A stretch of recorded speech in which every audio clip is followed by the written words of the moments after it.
আসসালামু আলাইকুম গাইস, আপনারা সবাই কেমন আছেন? আশা করি সবাই ভালো আছেন। আলহামদুলিল্লাহ আমিও ভালো আছি। তো আজকে আমি আপনাদের সাথে যে রেসিপিটি শেয়ার করতে চলে আসলাম, আশা করি আপনারা প্রথম থেকে শেষ পর্যন্ত দেখবেন। তো আমি এখানে নিয়ে নিয়েছি সরিষার তেল আর দিয়ে দিলাম পাঁচফোড়ন। এতে আপনারা বুঝে গেছেন যে আমি কি বানাবো। তারপরেও আছে দেখার আছে, আপনারা একটু দেখতে থাকেন আমি কিভাবে বানাই এই রেসিপিটা। তো এখন আমি দিয়ে দেবো এখানে শুকনো লঙ্কা। তো এখন আমি দিয়ে দেবো এখানে গোটা শুকনো লঙ্কা, এটা রসুন, আমি এখানে তারপর আদা রসুন পেস্টটা দিব।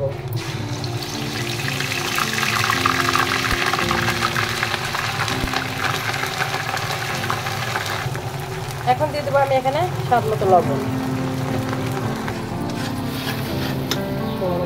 আগে ওপেন। তো আমি মশলাটা একটু কষিয়ে নিলাম। এবার দিয়ে দেবো আমি এখানে জিরা আর ধনিয়া দুটো আমি পাটায় বেটে নিয়েছি। পাটায় বেটে নিলে এটার ফ্লেভারটা খুব ভালো আসে। আমি গুঁড়াটা দিলাম না, আমি বেটে দিলাম।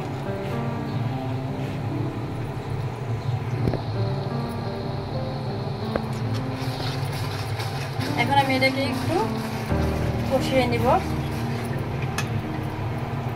পানি এবার আমি দিয়ে দেবো এখানে তেঁতুলের মার বলেন বা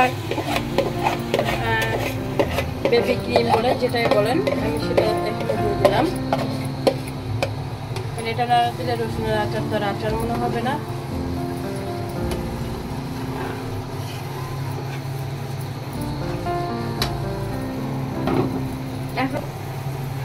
এখানে আমি দিব এখন স্বাদ মতো চিনি। চিনিটা আপনাদের মিষ্টির উপর ডিপেন্ড করবে, আপনারা মিষ্টিটা কিরকম দিতে চান এটার উপরে। আমি অল্প দিলাম।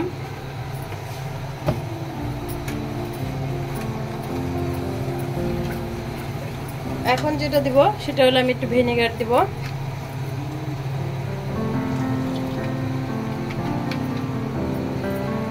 এই ভিনেগারটা দেওয়ার একটাই কারণ, আপনার আচারটা একটু টকটক লাগবে, আবার দ্বিতীয়ত আচারটা সারা বছরে আপনার ভালো থাকবে, নষ্ট হবে না।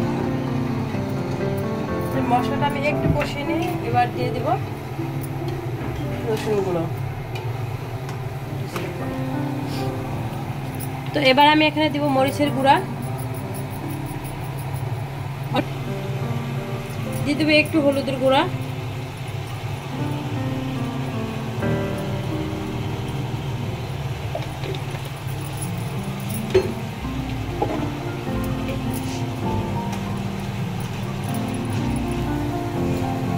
এবার আমি এখানে রসুনগুলো গতকালকে আমি পরিষ্কার করে রেখেছিলাম। এখন আমি রসুনগুলো দিয়ে দিলাম। এখানে ইন্ডিয়ান রসুন 1 কেজি রসুন নিয়ে নিয়েছেন। চাইলে আপনারা বেশি কম নিতে পারেন, বাট সেটার সাথে উপকরণগুলো আপনারা বুঝে নেবেন।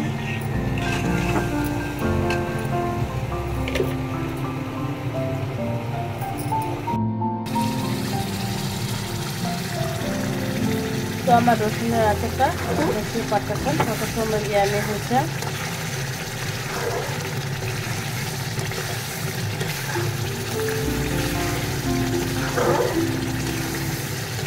রসুনের আচার যারা পছন্দ করেন এভাবে অবশ্যই বানাই নেবেন। রসুনের আচার বানানো খুবই ইজি। দেখা যায় আমরা অনেকে অনলাইন থেকে একটা ডিপ 400, 500, 700, 800 টাকাও নিয়ে নেয় ওরা। এভাবে না কিনে আমরা যদি নিজেরা একটু কষ্ট করে বাসায় এভাবে বানিয়ে খাই তাদের খুব প্রয়োজন।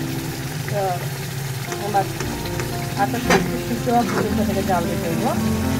পুরো পারলে সিদ্ধ করবো না, একটু সিদ্ধ হবে আর কি। 50% হবে আর 50% হবে না, বাকি 50% এটার মাঝে হয়ে যাবে পরে। তো হয়ে গেল আমার রসুনের টক ঝাল আচার।